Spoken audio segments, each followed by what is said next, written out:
So I got to ask, what is this? This is the table of elements.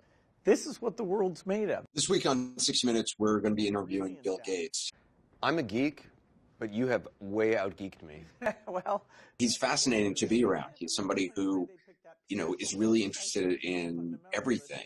And so there's really nothing you can't talk to him about that he doesn't know a tremendous amount about. The first time I ever met you, it was some event. I was sitting next to you, and I realized that you're probably not a small talk person. So the first thing I started talking to you about was guinea worm, because I'm fascinated by guinea worm disease. And I realized that's the way to talk to you. I can just quiz you about all the stuff that really is interesting. And ask me about guinea worm. Yes, and I'm off to the you races. were great. I know. Yeah. We had a great conversation. He is very immersed in the here and the now, and very immersed in coming up with solutions. This is a guy who reads thousands of pages of scientific reports, every week. He warned about the potential for a global pandemic years ago. If anything kills over 10 million people in the next few decades, it's most likely to be a highly infectious virus rather than a war. Not missiles, but microbes. With several $billion in 2015, what could have been done? You could have turned on large-scale PCR diagnostics testing very quickly.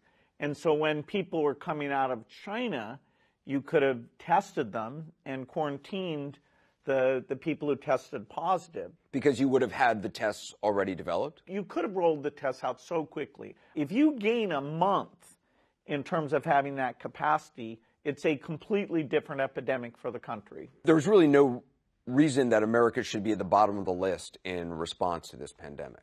There's every reason we should have been the best. And we were the best at funding vaccine research.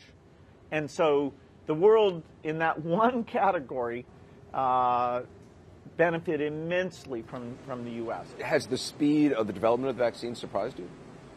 Dr. Fauci and I knew that there was a possibility that in 12 months we would have the vaccines. No one had ever made an mRNA vaccine. Now, those vaccines aren't perfect. They're more expensive than we'd like. They're less thermostable, and they're harder to scale up.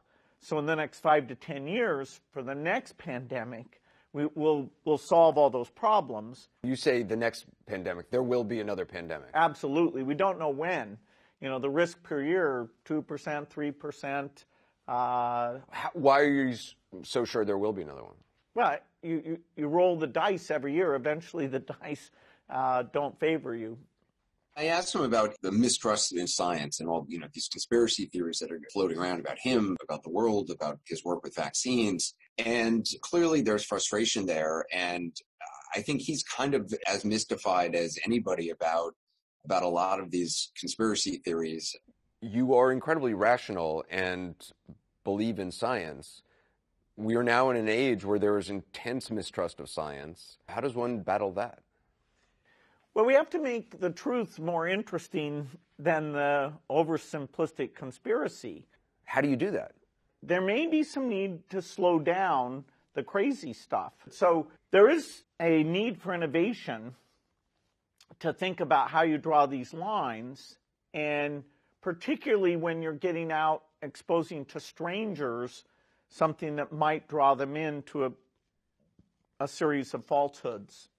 And so you're able to actually get rid of some CO2 by sticking it in the cement. The truth of what Bill Gates is doing on climate change, on coronavirus, on global health initiatives, combating global poverty, it's extraordinary. I mean, he's spent tens of billions of dollars and really devoted himself to coming up with innovative ways to find innovative solutions to the biggest problems that humanity is facing.